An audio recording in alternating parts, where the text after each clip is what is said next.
Hi, I'm Zach Fagenson with Miami-Dade, and I'm here in Florida City for an interview with the president and CEO of DiMare Fresh, Paul DiMare. Mr. DiMare is the second generation owner of this company, which is well known for growing tomatoes in South Miami-Dade County. Mr. DiMare, also known as Mr. Tomato, has been prominent in the industry in both lobbying communities and has testified on Capitol Hill on the effects of free trade on the agricultural community.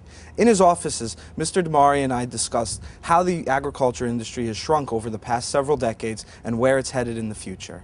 Well, I don't know what the number is, and I don't know how the county comes up with it. The county comes up with a number that seems a little bit, off the wall, but I don't know where they got that number from. Certainly everybody in the state of Florida, the whole state is actually a disaster. What the numbers are, I don't know. I really don't. I couldn't give you those numbers. I don't know what the ornamental people and the tree people and the avocado people, I don't know what they've lost. Certainly our deal has been hurt tremendously. We're down to, I'd say that we're lucky to have 25% of a crop. Okay, and it's not just the freeze. It's been the rains. We had two huge rains, one on Thanksgiving, one at Christmas, over 6 inches each day. That's detrimental to all produce being grown. So it was a combination of rains and the freezes. And we've had tremendously cold weather here, a lot of heavy wind. It's been a winter that's been tough. But this is not an unusual thing. I'm a firm believer of the farming thing because you're leaving it to nature. Some years you have good growing years and some years you have bad. You can't control it. This is back to one of the bad years. We used to be compensated by saving our crops, which we're one of the few people in the whole state of Florida saved a crop. Meanwhile, we're not getting enough money to even pay for the crop because of Mexico. Mexico has so much product that they've held our prices down, which maybe is beneficial for the consumer, but it's not beneficial for the farmer. Sure. The farmer needs to get, when he has no supplies, he needs to get the price for his product. I mean, we're not a manufacturing place where it costs us so much to produce a product. Our production is the basis of what it costs per unit.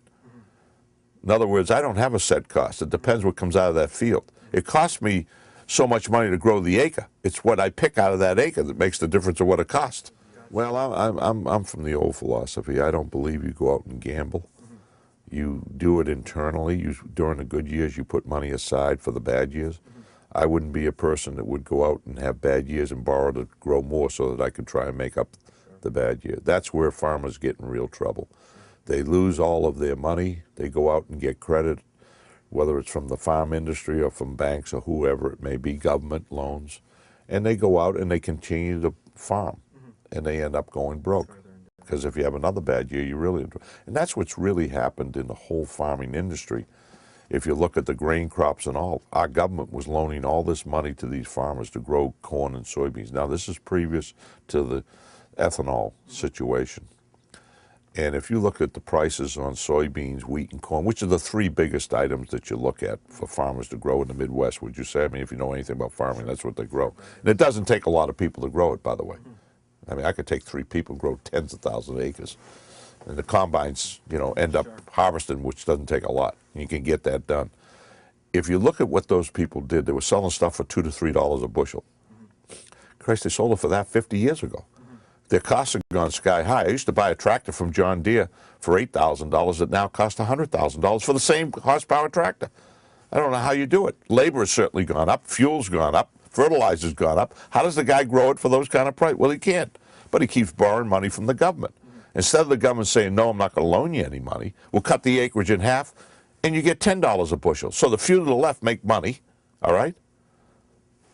And everyone's happy with the government out of everyone's life. Instead, no, the government wants cheap food, so they keep pouring money into a guy. Loans now. These aren't grants. They're loans. They're not subsidies, they're loans. The guy puts his land up, his house up, and everything else. And he ends up losing his land and his house.